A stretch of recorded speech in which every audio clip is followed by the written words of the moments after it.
2027 के चुनाव से पहले कई रणनीतियां बनाई जा रही हैं उत्तर प्रदेश में, चाहे वो समाजवादी पार्टी हो चाहे वो बीजेपी। लेकिन साजिद कहते हैं ना कि लोहे को लोहा काटता है, तो अंग्रेजी में भी कहावत है इसी को लेकर, डायमंड कट्स डायमंड।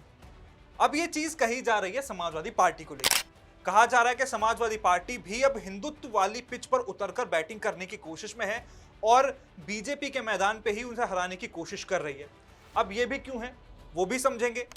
दरअसल जैसा साजिद कहा जा रहा है कि अब समाजवादी पार्टी भी हिंदुत्व वाली पिच पर, क्योंकि उनके पहले के कई जो काम हैं, चाहे वो ब्राह्मणों वाले मुद्दे को लेकर देख लीजिए, चाहे वो राम मंदिर चढ़ावा चोरी में जैसे उन्होंने आवाज मुखर की उसको लेकर कह लीजिए, क्या वाकई में समाजवादी पार्टी उसी पिच पर उतर कर बैटिंग करना चाहती है? तो कई बार होता है ना कि वक्त के हिसाब से चीज़ें बदलनी पड़ती हैं, और अगर आप उस हिसाब से नहीं बदलेंगे तो या तो पीछे रह जाएंगे या फिर रेस हार जाएंगे। तो मुझे लग रहा है समाजवादी पार्टी राजनीति की जो रेस है या राजनीति का जो मैदान है, जैसे आप कह रहे हैं ना कि वो उसी मैदान में उतरा है। अब देखो, उनका MY माना जाता था कि भाई बहुत ज़्यादा वो रहेगा, लेकिन अब वहाँ भी लग रहा है कि थोड़ा थोड़ा ज़्यादा बढ़ गया। भले वाई उनका कितना बटा है उस पर भी एक वो रहती है कि वो थोड़ा बीजेपी की तरफ चला गया। M को लेकर लगातार अब संशय, और ये थोड़ा सा वो भी है कि भाई वो रहेगा नहीं रहेगा तटस्थ उनके साथ, थोड़ा सा ओवैसी के साथ चला जाएगा या BSP और कांग्रेस के साथ बढ़ गया। तो मतलब वो जो एक आंकड़ा था प्रॉपर वाला, वो कहीं ना कहीं वो अब जीत की गारंटी 2012 वाला जो था, वो जीत की गारंटी उनको नहीं लग रहा है। और दूसरी तरफ एक जो भारतीय जनता पार्टी की तरफ से जो बॉल डाली गई है, जिसको आप यॉर्कर कहिए, बाउंसर कहिए, गुगली कहिए, कुछ भी, भाई उनका सीधा सीधा कि भाई वो हिंदुत्व वाला मामला है।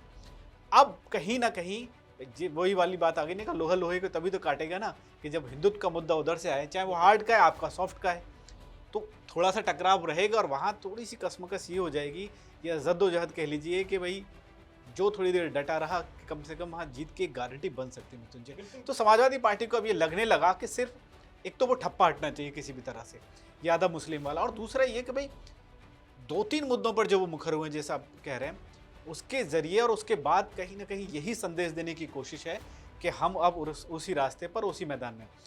सीधे तौर पर अखिलेश यादव ने डंके की चोट पर भी ये कहा कि हाँ, मैं खुशनसीब हूँ और मैं मान रहा हूँ कि मैं माध्यम बना हूँ राम मंदिर में इस ये तमाम पूरे प्रकरण को खोलने का, मेरे जरिए ये किया गया। तो कहीं ना कहीं समाजवादी पार्टी ने कहा, वो क्रेडिट ले रहे हैं इस बात का कि हमने इस पूरे दान चोरी के प्रकरण को हम नहीं खोला लोगों के सामने। हाँ, उनके जो प्रवक्ता हैं या उनके जो नेता हैं अयोध्या वाले पवन पांडे, वो तो लगातार यही बात कर रहे हैं कि हमारे जरिए और अखिलेश यादव जी के जरिए ही मामला ये खुल पाया, वरना ये तो मामला दब जाता।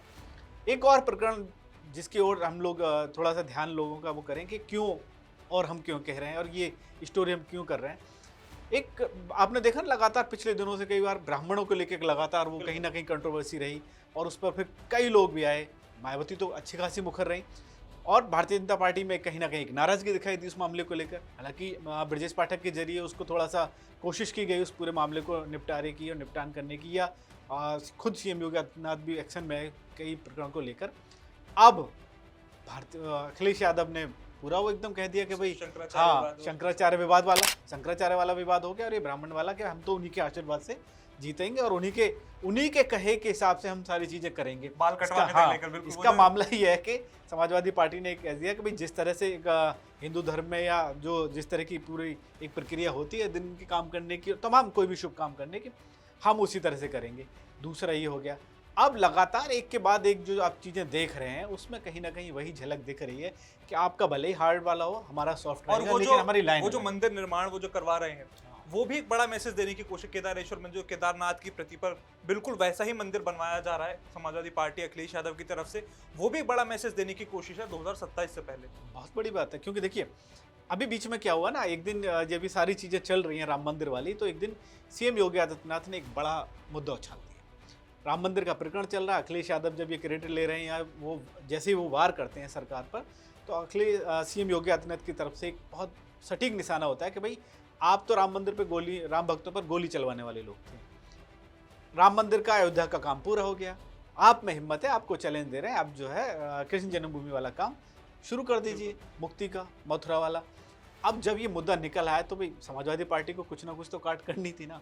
उन्होंने कह दिया कि ठीक है, केदारेश्वर वाला जो मंदिर बन रहा है इटावा में, जो उनका एक मंदिर बन रहा है, वहाँ पूरा हो जाएगा और उसके बाद फिर हम अयोध्या की तरफ जाएंगे।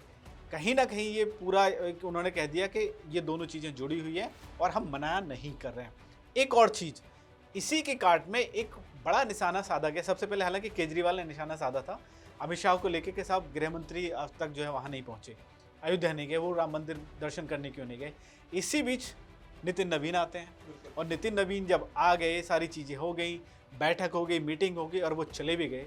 अखिलेश यादव ने एक पॉइंट पकड़ा और उन्होंने कहा कि राष्ट्रीय अध्यक्ष जी अध्यक्ष बनने के बाद नितिन जी पहली बार यूपी आए थे, लखनऊ तक आए, हाँ, लेकिन दर्शन अयोध्या करने तक भी नहीं चले गए। जाते। तो एक ये बड़ी बात है कि भाई वो लगातार इस मुद्दे पर ही बीजेपी को घेर रहे हैं। मतलब जो बॉल उन्हीं की है और उसी बॉल को अगर वो उठा के कोई दोबारा उन्हीं को स्टंप करने की कोशिश कर रहा है, तो इसका मतलब साफ है कि वो उसी मैदान पर वो खेलने की यानी कोशिश अखिलेश कर रहा है। Yadav M Y factor, PDA, social engineering, ये सारे वो तमाम ऐसे कह लीजिए कीवर्ड्स हैं जो राजनीति में चले जाते हैं, लेकिन अब वो हिंदुत्व वाली लाइन बिल्कुल साफ तौर पर पकड़ते हुए नजर आ रहे हैं।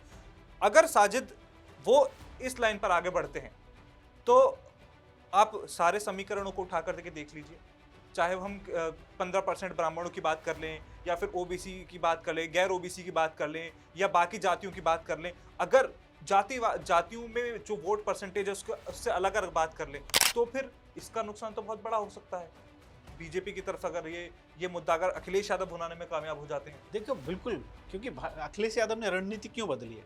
ऐसे ही नहीं बदली है, इसके पीछे भी वही गणित होगा ना। इतने परसेंट 15% चाहे ब्राह्मण हो और चाहे दूसरे बाकी के हों, वो बार बार जब वो पीडीए वाला मामला करते हैं चाहे उसके हों, गणित एक और भी है। मैं जो कह रहा था कि एमवाई क्यों गड़बड़ हुआ, कहीं ना कहीं देखो, कहीं से अगर जैसे हमारा कोई एक हिस्सा कम हो रहा है तो आप उसकी भरपाई के लिए क्या करेंगे? दूसरी जगह से कोई चीज़ लेंगे। एक अभी पिछले दिन हम एक इंटरव्यू कर रहे थे एक बड़े नेता का, तो उन्होंने यही कहा था कि जब मुझे लगने लगा कि ओवैसी मेरे वोट काट लेंगे, वो मुस्लिम विधायक हैं, तो उन्होंने कहा कि मैं समझ गया था कि भाई इतना नुकसान तो होना है मेरा, अब मुझे इसकी भरपाई के लिए क्या करना है। तो बोले मैंने दूसरी जगह से अपने वोटों का इंतजाम किया, मतलब दूसरे उन लोगों को किसी तरह से, जिस तरह से भी उन्होंने मनाया या प्रभावित किया। तो अखिलेश यादव भी मुझे लग रहा है कि वही चीज़ें समझ रहे हैं कि भाई अगर ओवैसी काटे मुस्लिम वोट, दूसरे और कोई काटे, इससे अच्छा है कि अब दूसरी जगह से वोटों का थोड़ा सा इंतजाम किया जाए। और सोशल इंजीनियरिंग वाला, सोशल इंजीनियरिंग वाला। और दूसरा अब एक ये भी होने लगा है कि भाई देखो, इस बात को नहीं नकारा जा सकता, अब राजनीति में एक चीज़ और कही जाती है कि आप सिर्फ किसी एक जात के भरोसे, किसी एक धर्म के भरोसे आप चुनाव नहीं जीत सकते। खासकर जो बीजेपी की रणनीति रही है, वो पश्चिम बंगाल जो पूरा एक पैटर्न रहा कि भाई आप सिर्फ ममता बनर्जी वाला अगर मामला लेके चलें कि वो सिर्फ उनको ये लगता था कि भाई मुस्लिम और कुछ वैसे अपने वोटों के भरोसे हम जीत जाएंगे, सरकार आ जाएगी, तो वो वहाँ नहीं हो पाया। तो कुल मिला के ये संदेश गया कि आप सिर्फ मुस्लिम या सिर्फ यादव या सिर्फ एक कास्ट के भरोसे नहीं जीत सकते। कुल मिलाकर अब कहीं ना कहीं आपको जो है उसी समानांतर उस पर चलना पड़ेगा। पहले ये कहा जाता था कि आप बीजेपी की पिच पर आएंगे तो आप चुनाव नहीं जीत पाएंगे, लड़ नहीं पाएंगे। तो अखिलेश यादव ये जोखिम ले रहे हैं, तो मुझे लग रहा है कहीं ना कहीं सोच समझ के कुछ चीज़ें की। और अखिलेश यादव ने अगर साजिद अगर आंकड़ों की बात कर ली जाए तो अखिलेश यादव ने अभी तक जितने भी एक्सपेरिमेंट किए हैं, भले ही उनकी पार्टी को उन मन मुताबिक रिजल्ट मिले ना मिले, लेकिन बेहतर रिजल्ट जरूर मिला है। उनका वोट परसेंटेज देख लीजिए उठाकर, आप 2024 के लोकसभा चुनाव में शायद कभी मुलायम सिंह यादव के वक्त पर भी उतना वोट परसेंटेज उनका नहीं रहा जितना 2024 में रहा उनका। लगातार उनकी पार्टी का विस्तार हो रहा है, इतने सांसद कभी जीत कर नहीं गए लोकसभा में उन पर। वो वही रणनीति है। और उसमें एक चीज़ और है, अखिलेश यादव बखूबी समझ रहे हैं इस चीज़ को, और उन्होंने अभी जब सॉफ्ट हिंदुत्व वाला मामला चलना शुरू किया, इससे पहले कई बार ये होता था कि वो ना थोड़ा हिचकते थे या इस मुद्दे को थोड़ा कम ही छूते थे कि भाई हम तो पीडीए वाले हैं, पिछड़े दलित आदिवासी, पिछड़े दलित अल्पसंख्यक। फिर बाद में वो अगड़े जोड़ना शुरू कर दिया उन्होंने, और उसके बाद अब जो अपनापन, हाँ, अब जो हमने 2-3 तस्वीरें ऐसी देखी, जैसे शंकराचार्य वाले पूरे विवाद में अखिलेश यादव और उनके परिवार के कुछ खास सदस्य उस पूरे मामले में साथ कहीं ना कहीं रहे हैं। इटावा जब पहुंचते हैं शंकराचार्य तो डिम्पल यादव पहुंचती हैं, ठीक है, इस पूरे अयोध्या वाले प्रकरण में एकदम वो मुखर रहते हैं। तो वो बात फिर वहीं आ जाती है। और उनका एक और दूसरा निशाना भी है, वो कहीं ना कहीं ये चाहते हैं कि जो बसपा का वोट बैंक है उसमें से भी कहीं से थोड़ी सी एक कुछ हिस्सा कुछ एक हिस्सा उधर से मिल जाए, तो वहाँ का उनकी एक और भरपाई भी हो सकती है।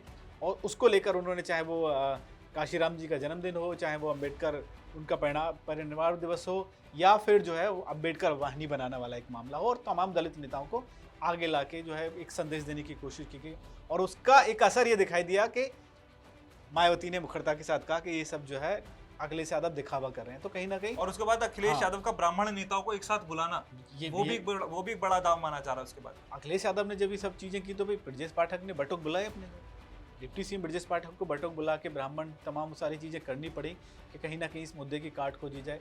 तो और अभी क्या है, अभी देखिए 7-8 महीने हैं चुनाव में, और मुझे लग रहा है कि ऐसे और तमाम प्रयोग आपको दिखाई देंगे, और हो सकता है इससे भी आगे बढ़ के आपको 2-4 चीज़ें और दिखाई दें। तो अब जब ये मामला चल ही गया है, जैसे आप कह रहे हैं कि भाई लोहा लोहे को काटेगा, तो फिर लोहा तो वो उनको भी मजबूत करना ही पड़ेगा ना। बिल्कुल। तो अखिलेश यादव कहीं ना कहीं बीजेपी के हिंदुत्व दांव की काट खोजने की कोशिश लगातार अब कर रहे हैं, और उसी पिच पर आकर बैटिंग करने की कोशिश भी कर रहे हैं, ताकि बीजेपी को बैकफुट पर धकेला जा सके किसी भी तरीके से।